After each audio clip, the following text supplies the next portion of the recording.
Então isso é um panorama muito superficial da disciplina jurídica dada a esta situação. Na realidade brasileira, o que nós temos que lembrar, que eu acho fundamental, é que toda essa discussão da redução da maioridade penal, como na verdade toda a discussão envolvendo prisão, envolvendo a pena criminal no Brasil, ela tende a esconder o que há de fundamental, que é o absoluto histórico descaso com a maior parte da população brasileira que sempre esteve marginalizada do processo histórico e a quem não se garante o mínimo dos direitos sociais. Como diz um genial pensador brasileiro, especialista em Gramsci, o Carlos Nelson Coutinho, que lamentavelmente desencarnou muito jovem no ano passado, ainda tinha muito certamente a produzir, ele diz: no Brasil nem o estado de bem-estar social funciona. E aquele estado de bem-estar que foi criado na Europa no pós-guerra, na social-democracia europeia, a partir de 1945, isto aqui no Brasil nem isto funciona. Então, na verdade, toda essa discussão, ela procura encobrir a fragilidade da educação brasileira, a fragilidade da distribuição de renda, a fragilidade na profissionalização, a fragilidade do sistema público de saúde, a fragilidade dos sistemas de seguridade social, da assistência social, a fragilidade da habitação, os déficits habitacionais inescrupulosos que a gente vive, a obscena distribuição de renda. São todas essas questões sociais que precisam ser discutidas na sua raiz, na sua essência. Isto tudo vai para baixo do tapete e se coloca no lugar para satisfazer esta indignação perante os crimes, uma discussão absolutamente superficial e coadjuvante, de simplesmente se falar em aumentar pena.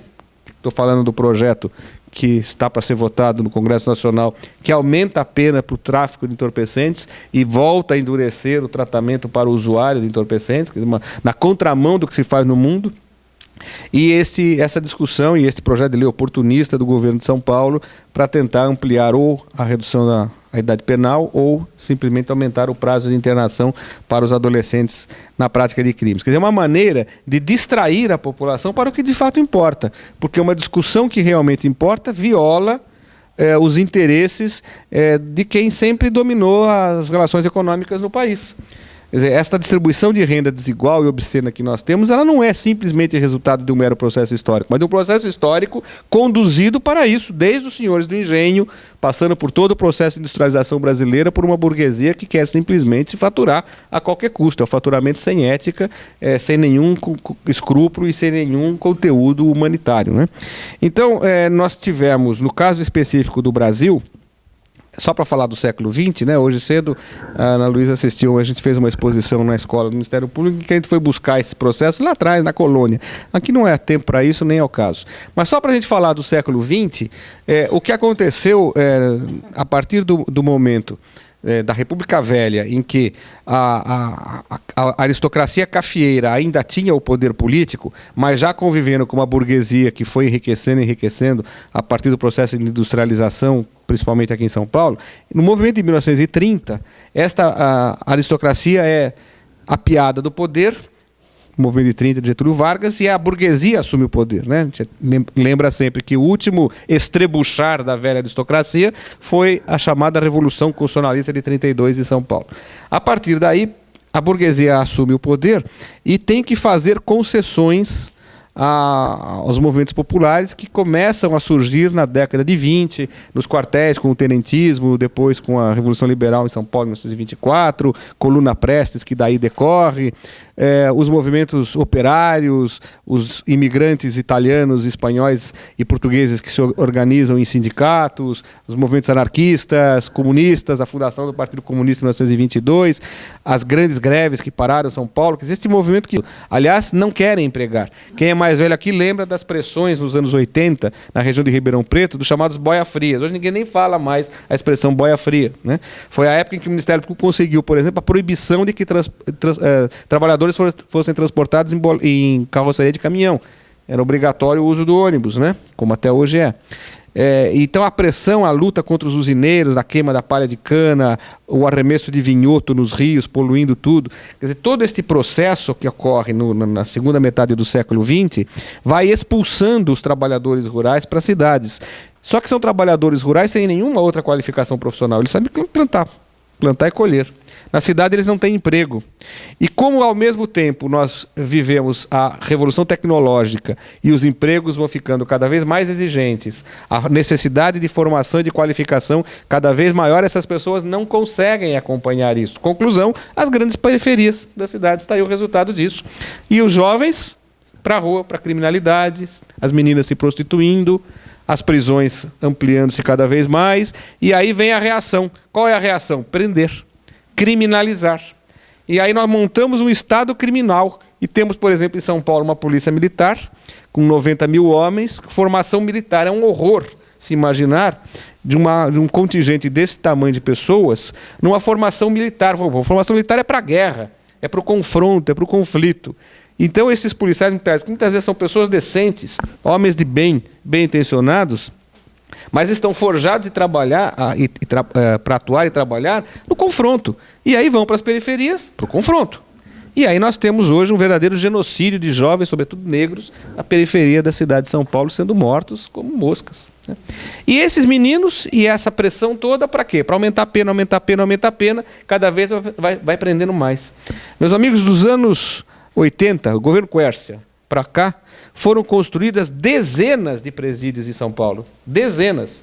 E estão todos superlotados. E tem 150 mil mandados de prisão em aberto para serem cumpridos. Então, quantas prisões forem construídas, quantas estarão lotadas? Por quê? Porque é uma fábrica de criar criminosos, né? E nesse meio tempo há uma outra variável absolutamente arrasadora, a droga, o tráfico, que se insere numa contingência exclusivamente geopolítica que tem a ver com o interesse americano, né? Eu recomendo para quem quiser entender um pouco melhor isso, um livro fininho de uma ex-senadora venezuelana, que é penalista, chamada Rosa del Olmo. Ela escreve lá, Face Oculta das Drogas. Cada capítulo é uma década do século XX, em que ela vai analisando o que significa para a geopolítica americana. Primeiro no contexto da Guerra Fria, no conflito soviético. Depois, quando acaba o Muro de Berlim, era preciso um novo inimigo. Por quê? Porque a economia americana gira em torno da indústria bélica, que é o maior patrocinador dos dois partidos, tanto do republicano como do democrata. Então precisa sempre de um inimigo para se poder vender arma. A Face Oculta das Drogas. Se não encontrar nas livrarias, na estante virtual deve ter, porque é um livro mais antigo. Então é preciso sempre ter um inimigo. Então, quando termina a Guerra Fria, o inimigo passa a ser o traficante, a época do Pablo Escobar na Colômbia. E depois do traficante vem o terrorista árabe. E assim sempre é preciso fabricar um inimigo novo para poder vender arma. E a droga entra nisto.